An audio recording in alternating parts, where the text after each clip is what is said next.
Thomas, well done. I mean, that was a convincing derby victory here at West Ham. Yes, it was a very good win. I also thought we performed very well in big spells of the game. I think the first 15-20 was evenish.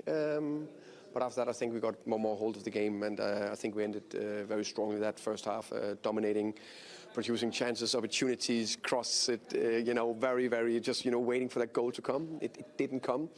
Second half, you feel it, can we win some change? But we just kept going. The boys did very well, scored a very good goal from Pape, a well-drilled corner.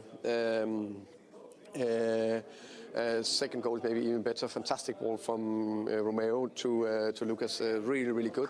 And then we just kept going. So a clear and a well-deserved win. It's interesting you said about the first half, how we sort of got on top of the game. I checked the stats at half-time. West Ham made 27 clearances in the first half. Okay. That's a lot. That's a lot. But also, I'm big on trying to produce crosses because I think it's so difficult to defend, and especially if the rest defending right up there, so we can win it again and then we choose another one. And then over time, you will hopefully eventually crack and open. So that bit succeeded today. So many bits in it we could talk about. Well, let's just pick out a few that the fans will be very interested. Like Xavi's first game. You saw the influence he had, especially in the first half. He's just probing away, trying to make things happen. I mean, he's going to get better and better, right? Yeah, I think it was a promising debut. I like what I saw from him. I think he took initiative on the ball. Something happened when he took it. He looked forward, he played forward. Fantastic assist. So pleased with that. That was promising. And then you look at Pap, scores that goal. I mean, I just spoke to him about it. It's madness with everything that's going on from these corners in the first half. Pap stood there. He just stood there, and the ball and bang with the header. Brilliant. Fantastic header. A fantastic ball from Xavi Simons. And I think Pape is he's been very good this season. Very, very impressed with him. He's, just going from strength to strength. So he needs to keep going. And Lucas, I mean, the technical ability of that header, by the way, but he looked like he was a player you were just going to let him push, let him get at this West Ham back line, almost like a free roll. How did you see his whole game? I think he played very well. I really like his energy, his enthusiasm. He's just like part of driving the team. There's so much more to come from him because he also sometimes needs to, because he's young, okay, when do I play a little bit slower, when do I play a little bit quicker, when do I get to these positions? But now the energy, the pressing, running in behind, a fantastic goal. Very impressed with him. And Champions League next? Yeah, we're looking forward to it. It's going to be very exciting.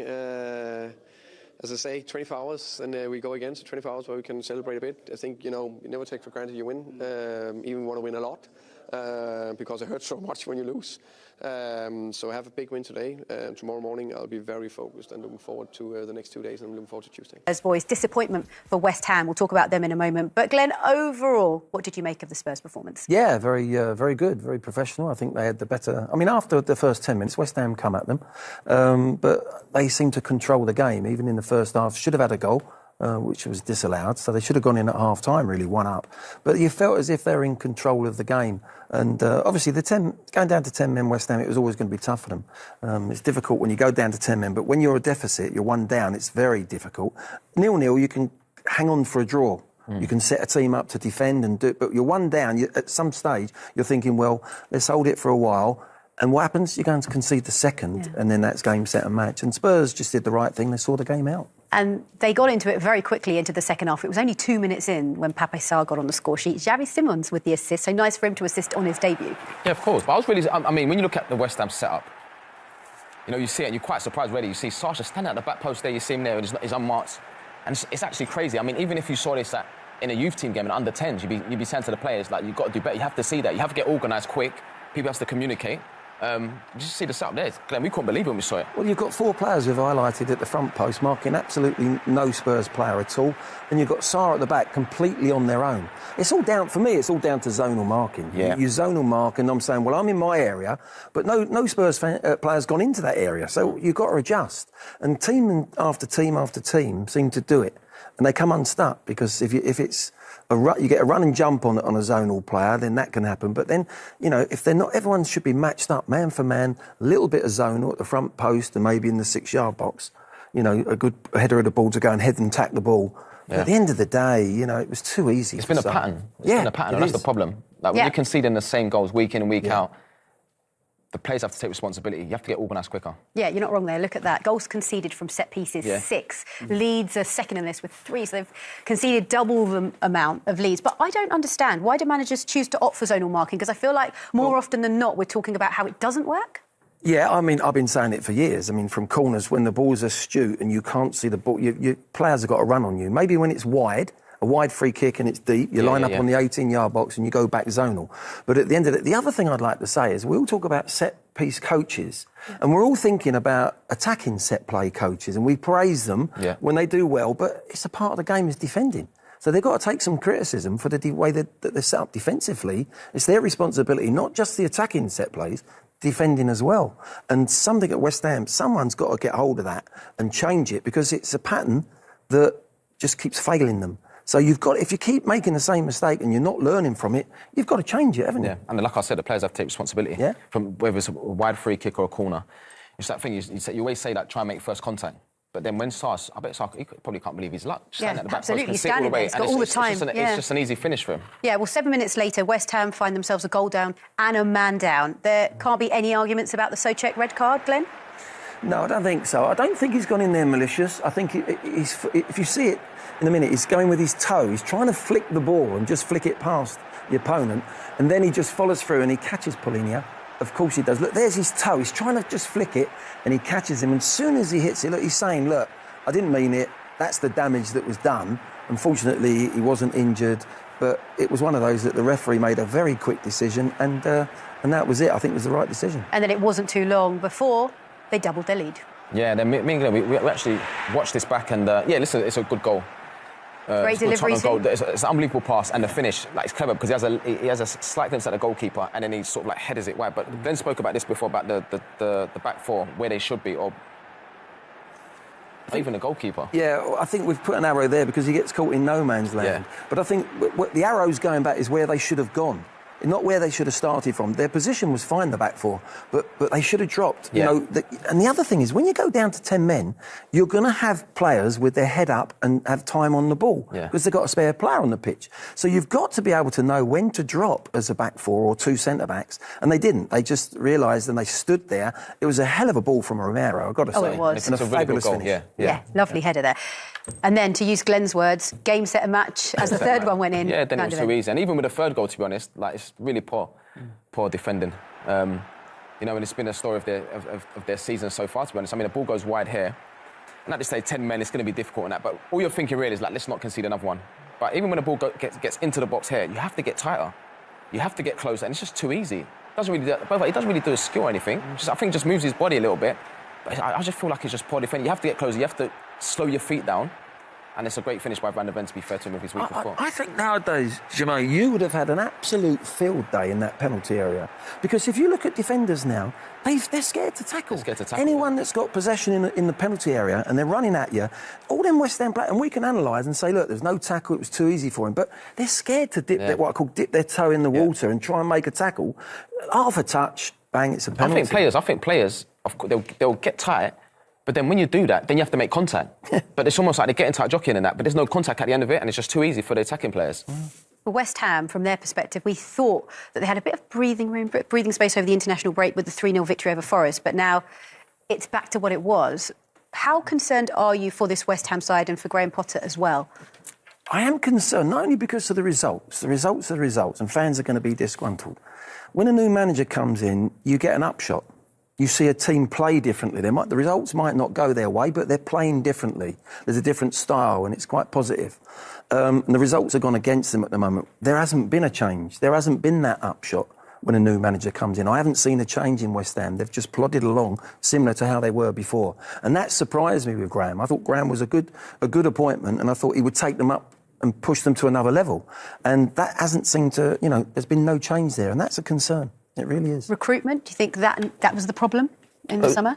But on paper, I mean, if, like, you look on the paper and there's some decent players. We spoke about Samuel before. Yeah. Someone who he excites you, gets you off your seat. We spoke about Callum Wilson, in terms of recruitment, it's a good signing because he's a goal scorer. Yeah, but he didn't start. He's a goal scorer. He's hungry to score goals. You just need to keep him fit. And they've got good players, but you know, spoke about the fullback in Malik Diouf and that, but just, you can use football matches, but it's the way in which they lose the matches. You know, they're just conceding too many goals. OK. Well, from East London to West London.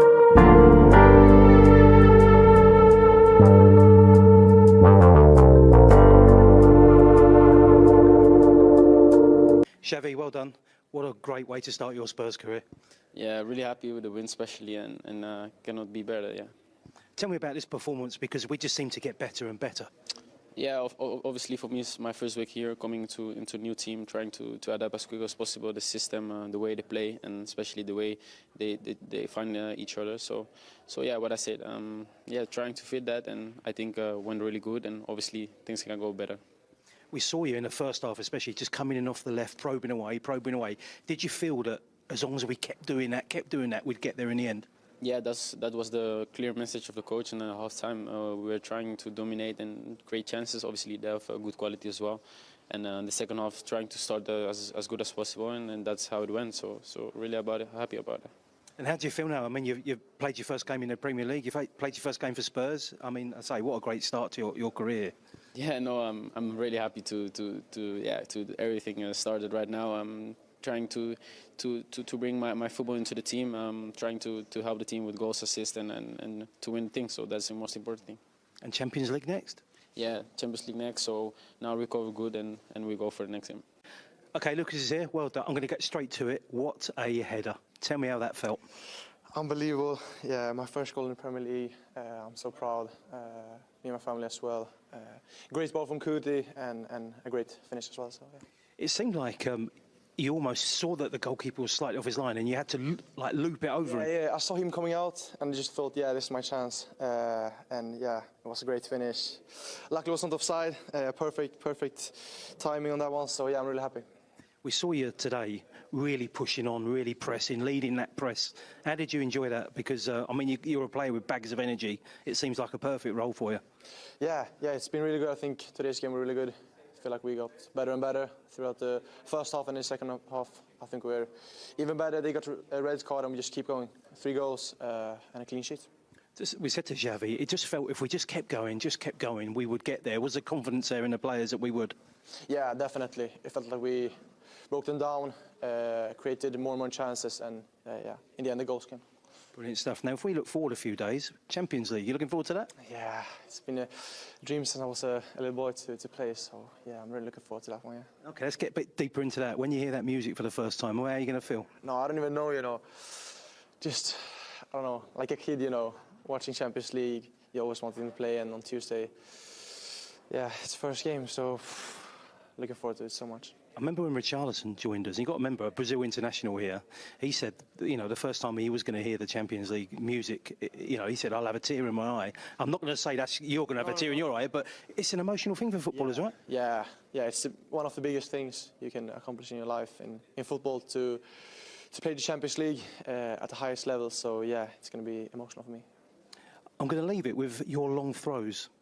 I'm thinking, are you reaching Kevin Danso levels yet? Or? Kevin is next level. I have to practice a bit more. I had one in the end that was too short as well. I think Andreas not will be happy with me on that one, but no, Kevin is another level. So I just need maybe to ask him for some tips maybe.